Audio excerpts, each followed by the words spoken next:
Salut tout le monde, j'espère que vous allez bien. Aujourd'hui, on se retrouve pour notre 60e carnet de bord et je ne pensais pas, mais du coup, on va à nouveau être sur le format que je vous avais montré du coup il y a deux semaines maintenant, ou 3, je sais plus trop, où je vais aussi vous emmener en visite avec moi.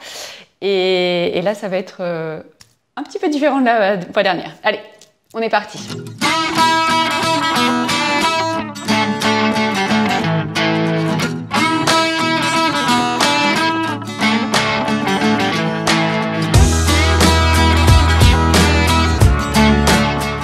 Ok, comme la dernière fois, je vous mets un sommaire dans la zone de description sous la vidéo. Comme ça, s'il y a des parties qui ne vous intéressent pas, vous pouvez sauter directement à ce qui vous intéresse. Et comme toujours, il y a aussi une partie avec les liens de tous les points que je vais évoquer dans cette vidéo. Donc on commence la vidéo avec un nouveau patron. J'ai sorti aujourd'hui le patron des Socket Drawing on Ankle Socks, qui ressemble à ça. Je vais vous mettre une petite vidéo ici pour vous montrer un peu à quoi elle ressemble de façon portée, ce qui sera un peu mieux. Je crois que je avais dit que je vous ferais ça régulièrement et my bad, j'ai un peu oublié en fait. Donc voilà, erreur réparée. Ces sockets, elles se tricotent de la cheville vers la pointe du pied.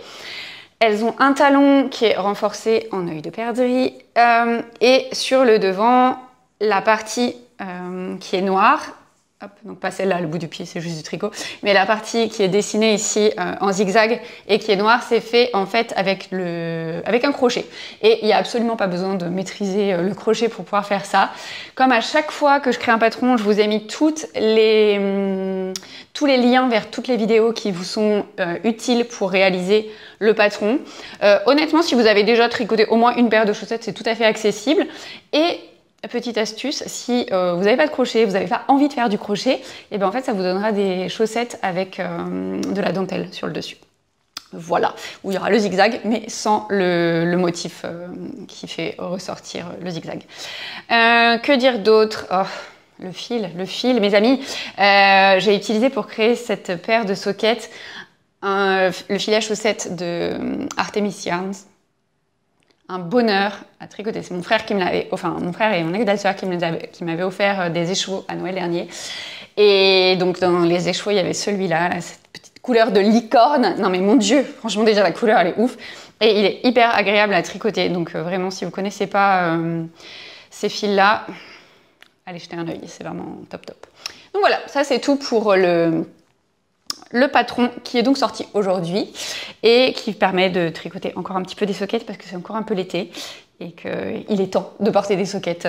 Surtout que là, petit à petit, les températures vont se rafraîchir et du coup, on va vraiment normalement être dans la saison pour porter des sockets parce qu'il ne fera pas encore trop froid, mais pas trop chaud non plus. Voilà. Ensuite, je voulais vous emmener hier soir, avec moi, on va faire un retour vers le futur. En fait, je sais pas vous, mais moi le dimanche soir, alors maintenant que je suis prof de yoga et créatrice de tricot à plein temps, j'avoue que les dimanches soirs sont moins difficiles qu'avant. Mais quand j'avais encore mon emploi salarié, le dimanche soir c'était un peu le blues quoi. C'est genre, ah le week-end il est fini, c'est un peu... voilà quoi, on retourne à la semaine, un peu le bad quoi. Et hier soir... avec mon homme, on avait décidé, j'avais réservé des places vendredi pour aller voir Zeus à l'hôtel de ville. Alors si vous voyez pas de quoi il s'agit, si vous n'avez pas suivi la cérémonie d'ouverture des JO ou si vous avez oublié depuis ça, Zeus c'est le cheval qui était à la fin de la cérémonie d'ouverture des JO, vous savez celui qui avait l'air de courir sur la scène là avec un personnage dessus un peu façon Assassin's Creed et en fait il est exposé en ce moment dans la cour de l'hôtel de ville, donc il suffit de réserver, c'est gratuit, il suffit de réserver pour y aller.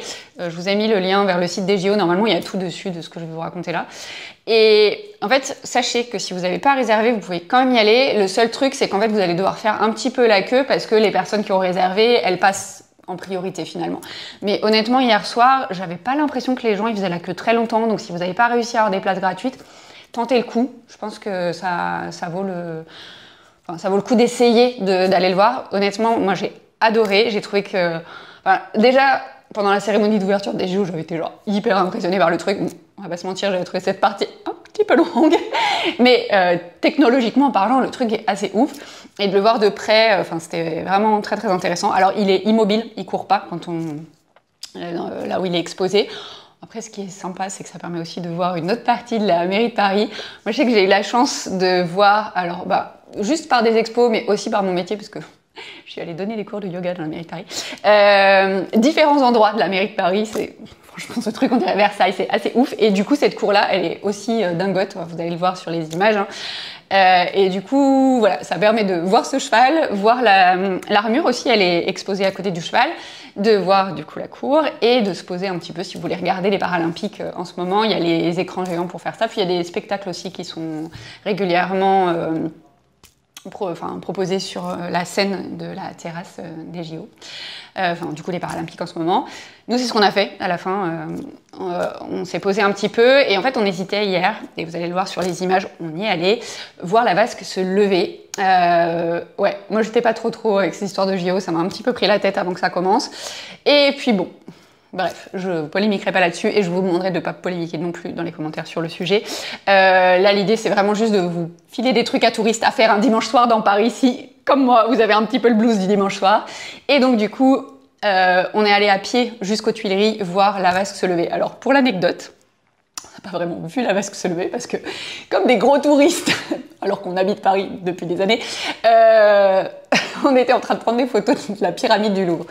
On a déjà vu 600 000 fois, à peu près. Hein, parce que moi, j'habite Paris. Avant d'habiter Paris, je venais régulièrement au Louvre, dans le musée avec ma mère. Mais bref, on était en train de prendre des photos et à un moment donné, mon mec se retourne et fait Maguel, la vasque, elle est levée. Parce qu'en fait, il faut savoir qu'elle se lève qu'au moment du lever, du coucher du soleil. Elle se lève au moment du coucher du soleil. Et des amis pas mal de potes qui étaient déjà allés le voir et qui m'avaient dit faut attendre hyper longtemps, le coucher du soleil c'est vachement tard, machin. Et en fait, hier soir, à 20h45, la truc était levée. Donc en fait, on l'a pas vu se lever, on l'a vu, elle était déjà en l'air. Donc on s'est un peu dépêché pour aller vraiment jusque dans le jardin des Tuileries, la voir d'un petit peu plus près.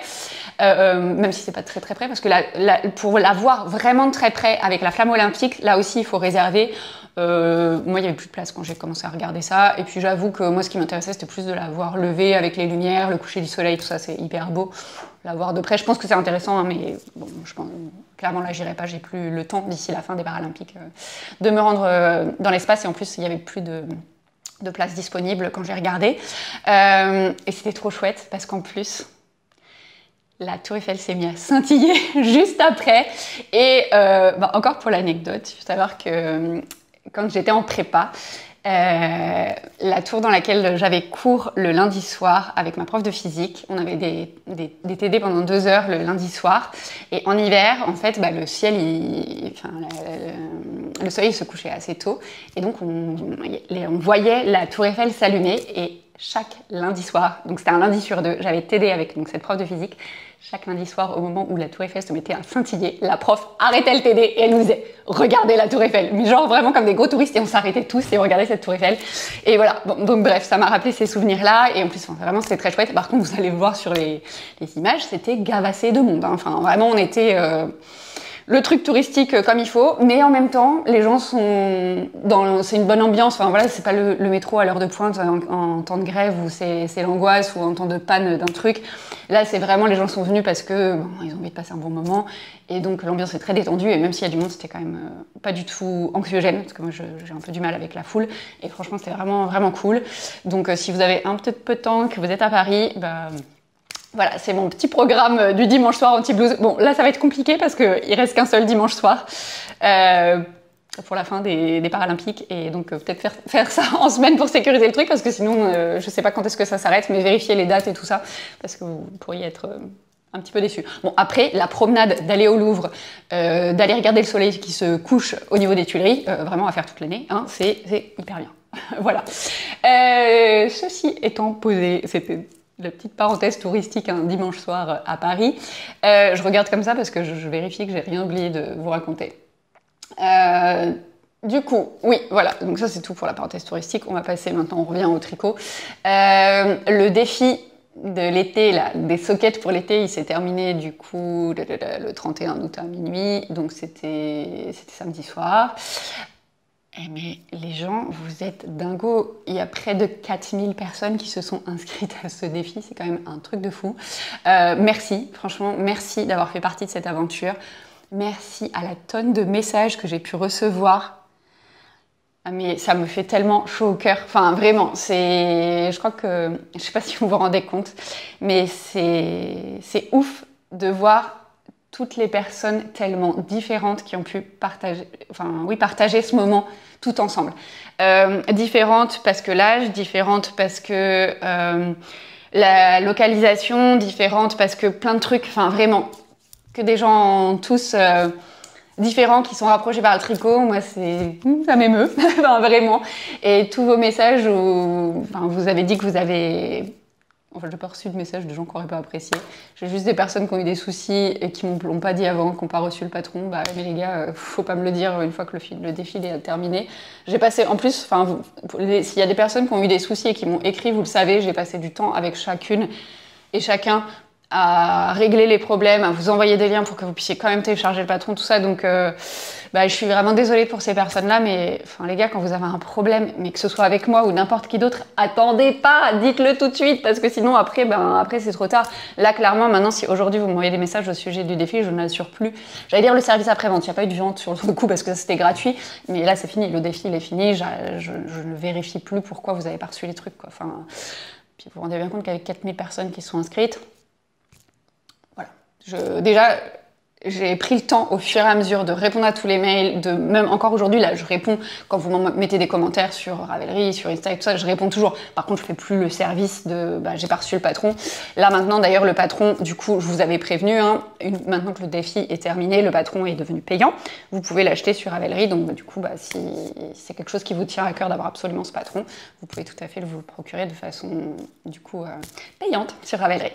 Voilà. Qu'est-ce que j'avais d'autre à vous dire au sujet de ce défi ? Si, le prochain, ce sera en 2025. Je vous l'avais dit. Et là, vu l'engouement de folie qu'il y a eu autour de ce défi, c'est sûr, on va s'en faire un rendez-vous annuel. Donc, je vous propose qu'à partir de maintenant, tous les étés, on se retrouve ensemble pour tricoter. Alors, des sockets, des chaussettes, je sais pas trop ce que l'avenir nous réserve. Mais en tous les cas, ce que je vous promets, c'est qu'on passera les étés ensemble si c'est quelque chose qui vous intéresse. Voilà. Sinon, là, on passe sur un truc... Ça reste mon métier, je sais que c'est pas sur cette chaîne-là, mais je vous le glisse au cas où. Il y a un défi qui est en cours côté yoga. Je vous en ai déjà parlé plusieurs fois, mais bon, je vous le repose là et après j'arrête.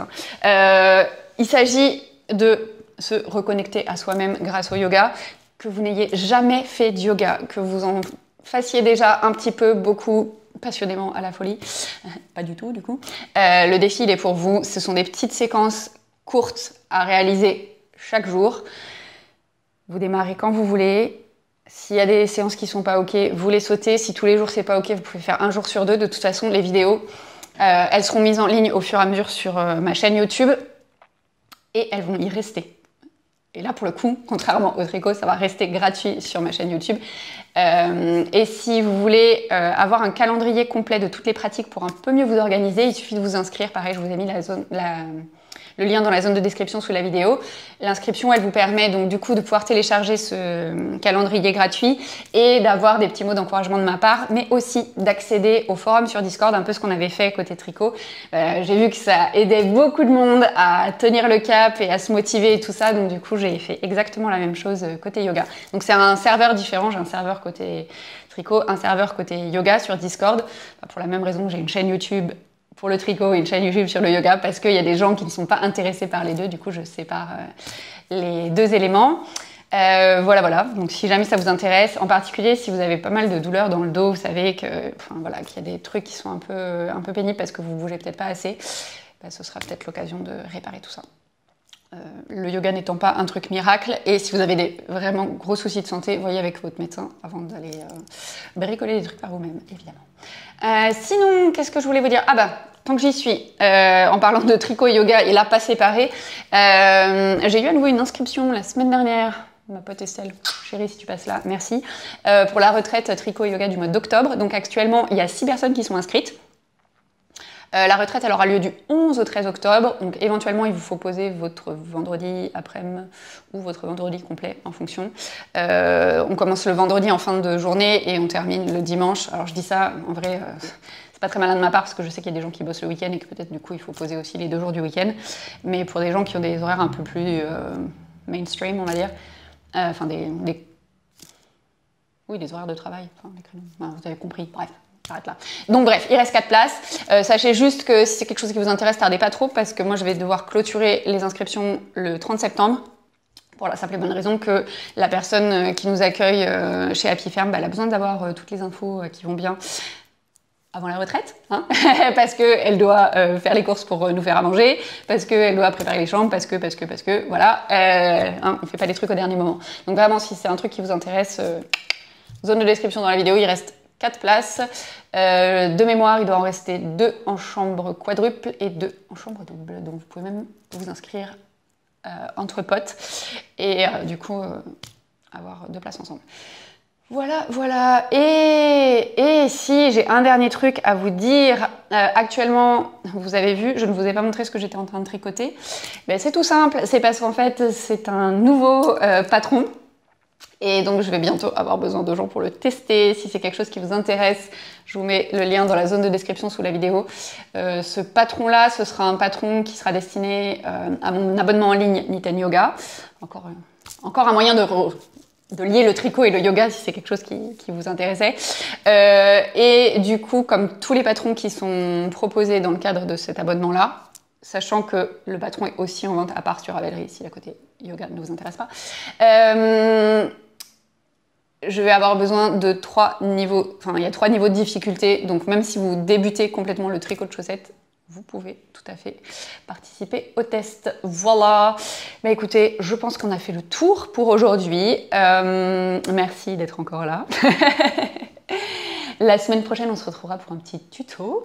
Et puis voilà, moi je vous fais des tonnes de bisous. Comme toujours, n'hésitez pas à lâcher un pouce en l'air si le contenu de cette vidéo vous a plu. Je serais bien curieuse, même si je sais pour certaines personnes ce que vous êtes en train de tricoter, parce qu'il y en a qui m'ont déjà dit ce matin en commentaire de ma vidéo sur Insta ce que vous étiez en train de faire. Je serais quand même bien curieuse de savoir ce que vous tricotez en ce moment. Si vous avez participé d'ailleurs au défi des sockets pour l'été, je serais aussi ravie de le savoir. Et abonnez-vous à la chaîne si ce n'est pas encore fait. Il y a une nouvelle vidéo tous les lundis à 18 h. Des vidéos de ce format-là, de temps en temps, des tutos un peu plus souvent, et puis parfois d'autres trucs. Moi je vous fais plein de bisous et je vous dis à très vite pour la suite.